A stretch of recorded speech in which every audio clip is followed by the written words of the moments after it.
शुक्रवार 4 अक्टूबर को बीदर जिला के औरादबी तालुके में तालुका पंचायत हॉल में श्रम विभाग, तालुका कानून सेवा समिति, कानून तालुका अधिवक्ता संघ, जिला बाल श्रमिक सोसाइटी के संयुक्त तत्वाधान में नियोक्ता संगठनों के लिए लागू किए जा रहे विभिन्न श्रम कानूनों और योजनाओं पर एक तालुका स्तरीय कार्यशाला आयोजित की गई।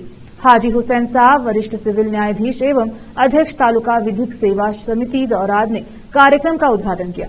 श्रम विभाग द्वारा क्रियान्वित किए जा रहे विभिन्न अधिनियमों की जानकारी देते हुए संबंधित मालिक वर्ग एवं श्रमिक वर्ग को अधिनियम के तहत योजनाओं का लाभ उठाने का अनुरोध किया।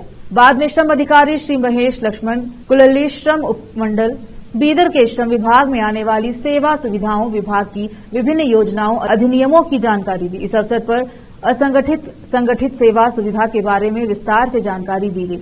अर्जुन सीतलगेरा, परियोजना निदेशक, जिला बाल श्रम परियोजना सोसाइटी बीदर ने बात की और बाल कल्याण और बाल श्रम निषेध और नियंत्रण अधिनियम के बारे में विस्तृत जानकारी दी। बाद में श्री माणिकराव पाटिल ने तालुका पंचायत औराद के कार्यकारी अधिकारियों को निर्माण श्रमिकों को सेवा सुविधा उपलब्ध कराने के लिए कहा और दुकानों और वाणिज्य अधिनियम 1961 के तहत पंजीकरण अनिवार्य कर दिया। उक्त कार्यक्रम में एवं राहुल, श्रम निरीक्षक औराद ने वेतन भुगतान अधिनियम 1936, मातृत्व लाभ अधिनियम 1961, न्यूनतम वेतन अधिनियम 1948 के बारे में बताया। औराद से केपी न्यूज के संवाददाता अलीम पाशा की रिपोर्ट। ಕಾರ್ಮಿಕ ಇಲಾಖೆ ಹಾಗೂ ತಾಲೂಕು ಕಾನೂನು ಸೇವಾ ಸಮಿತಿ ಹಾಗೂ ತಾಲೂಕು ನ್ಯಾಯವಾದಿ ಸಂಘ ಇವರು ಸಂಯುಕ್ತದಲ್ಲಿ ತಾಲೂಕಾ ಪಂಚಾಯತ್ ಈ ತಾಲೂಕು ಮಟ್ಟ ತರಬೇತಿ ಕಾರ್ಯಕ್ರಮ ಕೂಡ ತುಂಬಾ ಸಂತೋಷ ಆಯ್ತು ಸರ್. ತಮಗೆಲ್ಲರಿಗೂ ಧನ್ಯವಾದಗಳು. ಇವತ್ತಿನ ದಿವಸ ಈ ಕಾರ್ಮಿಕ ಇಲಾಖೆ ಬಹಳಷ್ಟು ತಮಗೆಲ್ಲ ಗೊತ್ತಿರಬೇಕು. ತಾವೆಲ್ಲ ಈ ಆಶ್ರಮ ಕಾರ್ಡ್ ಕಂಪಲ್ಸರಿ ಮಾಡ್ಕೊಳ್ಬೇಕಿತ್ತು. ಬಹಳ ಕಡಿಮೆ ಈಗ ಆಶ್ರಮ ಕಾರ್ಡ್ ಮಾಡ್ಕೊಂಡಿದ್ದಾರೆ. ಅದ್ರ ಮಾರ್ಗದಲ್ಲಿ ತರಬೇತಿ ಕೊಡ್ತಾರೆ. ನಮ್ಮ ಸರ್ ಡಿಸ್ಟ್ರಿಕ್ಟ್ ಆಫೀಸ್ ಬಂದಿದ್ದಾರೆ. ಕಾರ್ಮಿಕ ನೋಂದಣಿ ಆಗೋದು 14-59 ವರ್ಷದೊಳಗಿರಬೇಕು. ಅದ್ರ ಜೊತೆಯಲ್ಲಿ ತಾವೆಲ್ಲರೂ ನೋಂದಣಿ ಆದ ನಂತರ ಅವ್ರಿಗೆ ಇದೇ ಬೆನಿಫಿಟ್ ಸಿಗ್ತದ ನಮ್ಮ ಟ್ರೈನಿಂಗ್ ಅಲ್ಲಿ ಹೇಳ್ತಾರೆ ಸರ್ ಮಧ್ಯಾಹ್ನ ಕಾರ್ಯಾಗಾರದಲ್ಲಿ. ಜೊತೆಯಲ್ಲಿ ತಮಗೆಲ್ಲ ಗೊತ್ತಿದ್ದಂಗೆ ಅವರ ಕಮಲನಗರದಲ್ಲಿ ಮೊನ್ನೆ ಬಾಲ ಕಾರ್ಮಿಕರು ಎಲ್ಲೇ ಕೆಲಸ ಮಾಡ್ತಾರೋ ಎಲ್ಲ ರೇಟ್ ಮಾಡಲಿಕ್ಕೆ ಹೆಚ್ಚಿಗೆ ಗೊತ್ತಲ್ಲ ತಮಗೆಲ್ಲ. ತಮ್ಮಲ್ಲೆಲ್ಲ ಮಕ್ಕಳಿಗೆ ಬಹಳಷ್ಟು ಮಕ್ಕಳಿಗೆ 14 ವರ್ಷ ಮಕ್ಕಳಿಗೆ ಕೆಲಸ ತಗೋಬೇಕು. ಆ ತರ ಕೆಲಸಕ್ಕೆ ತಗೊಂಡ್ರೆ ತಮಗೆ 6 ವರ್ಷದಿಂದ 2 ವರ್ಷ ತನಕ ಜೈಲಿಗೆ ಸತ್ರ ಆಗ್ಬೋದು. ಅದೆಲ್ಲ ಅವೇರ್ನೆಸ್ ಕೊಡ್ಬೇಕಂತ ಇವತ್ತಿನ ಉದ್ದೇಶ. ಮಾತಲ್ಲಿ ನೋಡ್ತೀವಿ ಹೋಟೆಲ್ನಾಗೆಲ್ಲ ಮಕ್ಕಳು ಸ್ಕೂಲ್ ಹೋಗೋದು ಬಿಟ್ಟು ಅದು ಹೋಟೆಲ್ ವರ್ಕಿಂಗು, ಮೆಕ್ಯಾನಿಕಲ್ ವರ್ಕಿಂಗು ಎಲ್ಲ ತರಲಿ 1 ಜಿಲ್ಲೆ 2 ಜನ ಸಿಗ್ತಾ ಇದ್ದಾರೆ. ಮೊನ್ನೆ ಮಕ್ಕಳು ಟೈಮ್ಸ್ ಮಾಡಿದ್ದೇವೆ ಕಮಲನಗರದಲ್ಲಿ. ಇಲ್ಲಿ ಅವರಲ್ಲೂ ಅದೇ ತರ ಮಾಡಿದ್ವಿ. ದಯಮಾಡಿ ನಾವೆಲ್ಲ ಸಣ್ಣ ಮಕ್ಕಳಿಗೆ ಈ ಕೆಲಸದ ತಗೋಬಾರ್ದು ನಮ್ಮ ಉದ್ದೇಶ.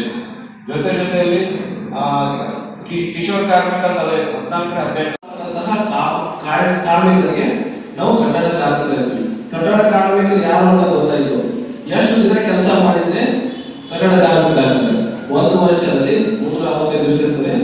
360 ದಿವಸದಲ್ಲಿ 90 ದಿನ ಕೆಲಸ ನಿರ್ವಹಿಸಿದ್ರೆ ಅವರು ಕಟ್ಟಡ ಕಾರ್ಮಿಕರ ಆಗಿ ನೋಂದಣಿ ಆಗಲಿಕ್ಕೆ ಅರ್ಹತೆ ಹೊಂದ್ತಾರೆ. ಮಿನಿಮಮ್ ಕನಿಷ್ಠ 90 ದಿವಸ ಅಂದ್ರೆ ಮಿನಿಮಮ್ 90 ಡೇಸ್ ಇನ್ನು 365 ಡೇಸ್ ಅಂತ. ಸೊ ಅವರು ಅರ್ಹತೆ ಹೊಂದ್ತಾರೆ. ಅರ್ಹತೆ ಹೊಂದಿದ್ರೆ ನೋಂದಣಿ ಮಾಡ್ಕೋಬೇಕು. ನೋಂದಣಿ ಮಾಡ್ಕೋಬೇಕಂದ್ರೆ ಏನ್ ಮಾಡಬೇಕು?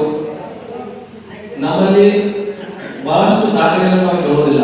ಕೇವಲ ಬ್ಯಾಂಕ್ ಪಾಸ್ ಕಾರ್ಯಕ್ರಮ ಬಹಳಷ್ಟು ಕಲಿಯಲಿಕ್ಕೆ ಸಿಗ್ತದೆ. ನನಗೂ ಕೂಡ ಗೊತ್ತಿರಲಿಲ್ಲ ಈ ರೀತಿ ಸೌಲಭ್ಯಗಳು ಇದ್ದಾವೆ ಕಾರ್ಮಿಕ ಇಲಾಖೆಯಲ್ಲಿ. ಆದರೆ ಅವೆಲ್ಲ ಗೊತ್ತಾಗಬೇಕು ಜನರಿಗೆ. ಎಲ್ಲರೂ ಕೆಲಸಕ್ಕೆ ಹೋಗ್ತಾರೆ. ಯಾರೋ ಕಾರ್ಪೆಂಟರ್ ಇರ್ತಾರೆ, ಯಾರೋ ಪೇಂಟರ್ ಇರ್ತಾರೆ, ಏನೋ ಕೂಲಿ ಕೆಲಸ ಮಾಡ್ತಾರೆ. ಈ ಝೊಮ್ಯಾಟೊದವರೆಗೂ ಕೂಡ ಇವರು ಇನ್ಶೂರೆನ್ಸ್ ಕೊಡ್ತಾ ಇದ್ದಾರೆ.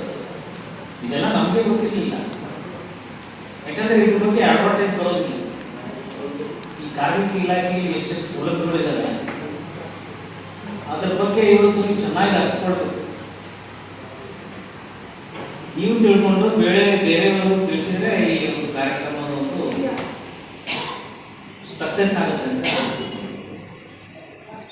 ಇನ್ನು ಈ ಕಾರ್ಮಿಕ ಇಲಾಖೆಯನ್ನು ಬಿಟ್ಟು ನಾನು ನಮ್ಮ ಇಲಾಖೆಯ ಬಗ್ಗೆ ಒಂದೆರಡು ಮಾತನ್ನ ಹೇಳಬೇಕಂತ ಅನಿಸ್ತಾ ಇದೆ. ಸಾಕಷ್ಟು ಜನ ಇದ್ದೀರಿ, ಸ್ವಲ್ಪ ಬುದ್ಧಿಮಟ್ಟ ಬೆಳೆದವರು ಜನ ಇದ್ದೀರಿ. ನಾವು ಯಾಕಂದ್ರೆ ಆಲ್ವೇಸ್ ನಾವು ಸ್ಕೂಲ್ಗಳಿಗೆ ಹೋಗ್ತಿರ್ತೀವಿ ಚಿಕ್ಕ ಮಕ್ಕಳಿಂದ. ನಿಮಗೆಲ್ಲ ನೋಡಿ ನಾನು ಒಂದೆರಡು ಮಾತು ಹೇಳಬೇಕು ಅನಿಸ್ತಾ ಇದೆ. ಅದೇನಪ್ಪ ಅಂತಂದ್ರೆ ನೀವು ಅನಿಸ್ತಿರ್ಬೋದು ಇಷ್ಟೆಲ್ಲ ಇಲಾಖೆಯಿಂದ ಜನ ಬಂದಿದ್ದಾರೆ, ವಕೀಲರು ಬಂದಿದ್ದಾರೆ, ಗೌರ್ಮೆಂಟ್ ವಕೀಲರು ಬಂದಿದ್ದಾರೆ, ಪಂಚಾಯತಿಯವರು ಇದ್ದಾರೆ, ಬೇರೆ ಬೇರೆ ಇಲಾಖೆಯಿಂದ ಇಷ್ಟೆಲ್ಲ ಜನ ಇದ್ದಾರೆ. ಕೆಲಸ ಬಿಟ್ಟು ಈಗ ಬಂದಿದ್ದಾರೆ ಅಷ್ಟೇ ಬರ್ತದಲ್ಲ. ನೋಡ್ತೀರಾ ಮೂವೀಸ್ ಪಿಕ್ಚರ್ಸ್ ನೋಡ್ತೀರಾ,